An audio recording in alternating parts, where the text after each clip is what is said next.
worst free if you had to tell the 49ers and had the power that you do, don't make this move. Out of the three free agents, who would you have said don't do it the most? Would have been the center or the linebacker or the defensive end? You mean Richburg? Yep. Richburg, Quan Alexander, or D Ford? D Ford. D Ford. Because right? They're all the same in the sense that they were coming off injuries when you got them. All of them. But D Ford was not a free agent signing. No. He was a freaking trade. And then they gave him an extension right after. It was a double whammy. So I would have to rank it D Ford because of the draft pick they gave up.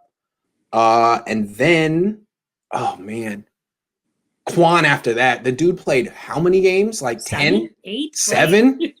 Freaking terrible. And they paid him a ton of money. And then Richburg after that, at least he gave him like 28 games. But Richburg was awful. Yeah, those three are probably going to be one of the worst. I think they're probably Malcolm Smith too. But you know what? I don't think did they pay him that much money. I feel like they. Hold on, let me look it up real quick. I think it's worth it to look it up real quick. Malcolm Smith. That much money. You know, those free agent signings are so bad. People gloss over.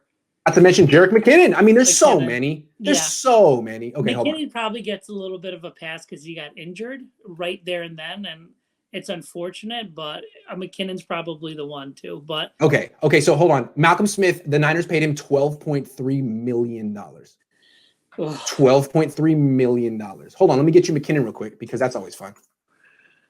Jerick McKinnon. How much money did the 49ers pay Jerick McKinnon for his one season? 27. $16 million. $16 million. $16 million. Yep. Well, that's what the Niners do. There's just like 7 or 8 people who are going to be living the most immaculate retirements. And it's like, hey, just charge it to Jed York, man. Just put it on Jed York's tab. He got me. My name's Pierre Garçon, and I really love playing for the 49ers. Right. So that brings me either they learn from their mistakes or they don't do that. Or, you know, they're going to say we're going to fundamentally change and draft players and get players who aren't coming off injury. Yeah. We're not going to do the guarantee money. And I think this year, more so than ever, if you're coming off an injury, you're basically at the mercy of the league. Oh, yeah. And yeah. I honestly think if they don't sign Trent Williams today, I think he'll probably go to the Colts because I think Trent is a hired mercenary at this point. Agree. And the thing is, the Niners keep trying to get him to agree before he hits free agency. What did he say? Nope. He said he wants to hit free agent. You weren't listening. Nope. You played yourself. You're like, oh, he wants to hit free agency. We can convince him. No, you can't.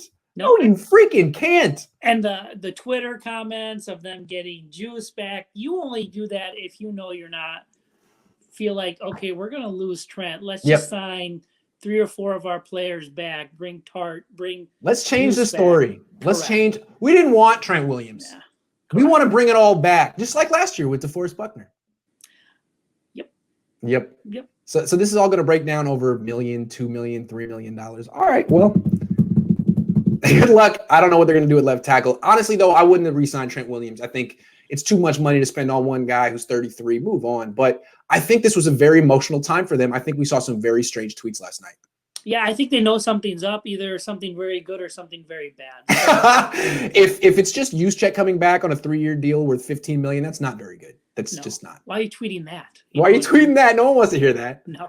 Hey, thanks for coming on, man. I'll see you next time.